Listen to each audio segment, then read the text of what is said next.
I'm having a hard time disciplining myself. I particularly struggle to establish a schedule. How did you make a schedule so that many of your highest goals could be attained? I know that you've talked about making a schedule on many occasions, but I would like to look inside your schedule from the time that you think was your prime. Well, some people find it harder than other people to make a schedule. One thing you might consider doing is doing the personality test at understandmyself.com and seeing what you're like. Maybe you're particularly low in conscientiousness, in which case making a schedule and sticking to a routine, an orderly routine, is going to be quite difficult for you. But that'll at least help you understand perhaps at least some of the problem. Maybe you're high in negative emotion or neuroticism, and so you worry too much about making the schedule, and that just stops you from doing it. I would say, well, first thing to do is,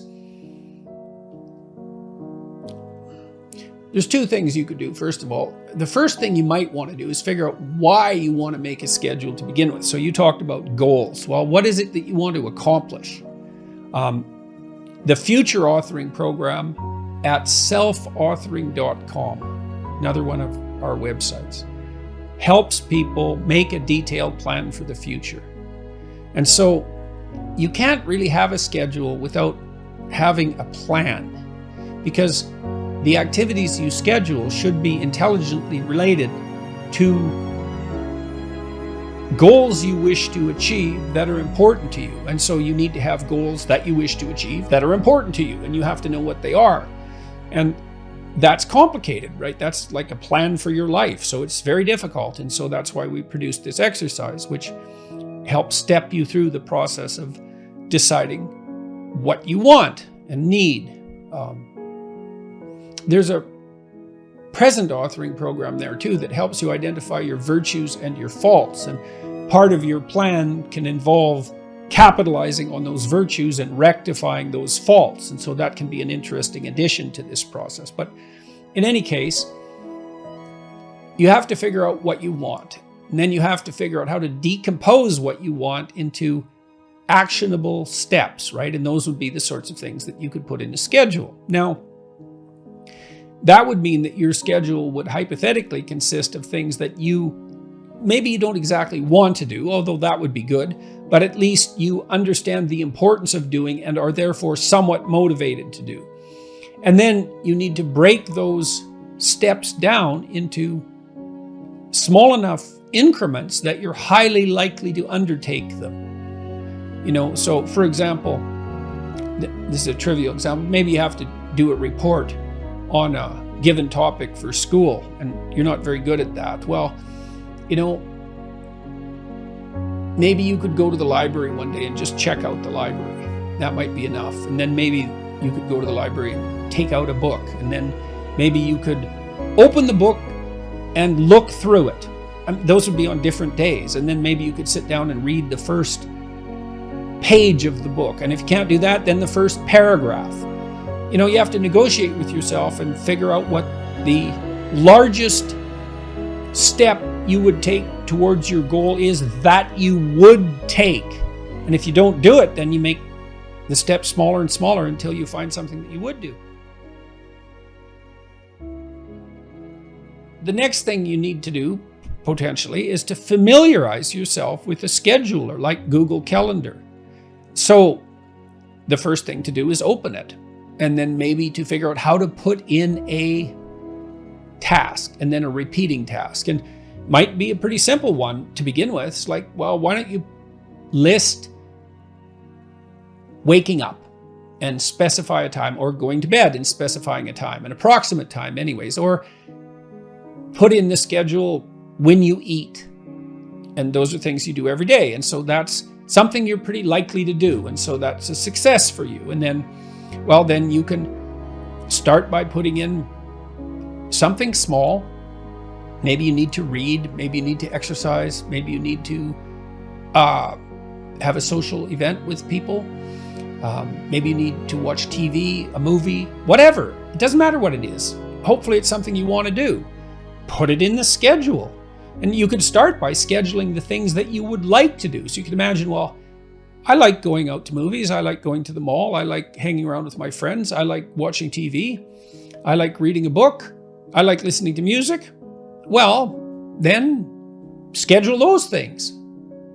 And so then you think, well, that means I'm forcing myself to do them. It's not that. It's that now you're allowing yourself time to do them, right? So the schedule becomes a means of you getting what you want instead of an external jailer who punishes you every time you deviate from requirement.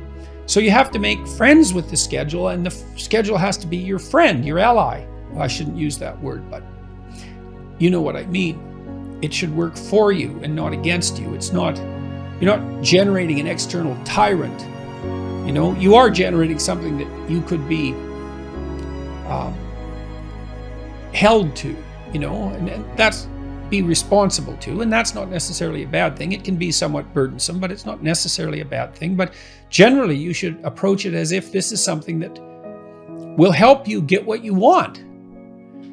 And it's also a pretty good way of controlling anxiety, because one of the most common sources of anxiety is just not knowing what to do. And people often think about that as boredom, and it is boredom to some degree. It can be, but it can also be very anxiety provoking. It's like, well, what should I do? I don't know what to do. Well, I have to do something. There's all these things I could do, and I don't want to make that decision every hour. So a schedule that you design that you like can be an incredible relief. And one thing we do know is that conscientious people tend to be lower in negative emotion. And it looks like that's a causal consequence, is that orderly people, for example, because they order their environment and make it more predictable, then they're less likely to be anxious, because we're often made anxious by what is unpredictable. So generating a view of your life that consists of valued goals that you want to attain, and then steps by which those might be attained, and the Future Authoring Program helps you figure all that out.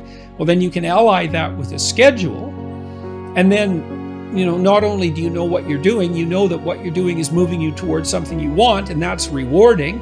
And having your time structured like that and attaining those goals is pleasurable and anxiety reducing. So that's a pretty good deal, all things considered. And you can start stupid and slow. Like I said, just throw some things in that you're pretty likely to do, and fill in the schedule with broad strokes. And then as you get familiar with it and comfortable with it, and maybe even happy with it, you can fill in the details and start to use it in a more sophisticated way. Everyone I know who's accomplished, almost everyone I know who's accomplished, does structure their time explicitly in that manner. They've learned to do that over the years. Now, not everyone does that. Really, really entrepreneurial people might have a harder time with it, especially if they're low in conscientiousness. But, and then with regard to the personality test, maybe you do a personality test, the personality test I mentioned, say, and you find out that you're agreeable but low in conscientiousness. Well, so it's going to be harder for you to stick to a schedule, but you do like to please other people, so that's one of the things that you could schedule. You'd be highly likely to do that. If you're extroverted, you could schedule time, socializing with people. If you're introverted, you could schedule time by yourself, walking in nature, for example, or doing whatever else it is that you might want to do by yourself. If you're open, you could schedule in creative time, and then you'd be motivated to do those things. So you're having a hard time disciplining yourself. That's par for the course. Like I said, really conscientious people are more inclined in that direction. But it's hard to discipline yourself in relationship to a goal. It's like training a cart horse to pull a cart. It's difficult. And so you start with little things, and maybe little things that you want to do, and then you can proceed to harder things that you don't want to do so much, for their extrinsic or intrinsic utility, but you have to do them because they're related to something important. You'll get disciplined across time if you do that. And incremental improvement that's sustained is extremely powerful from the perspective of transformation.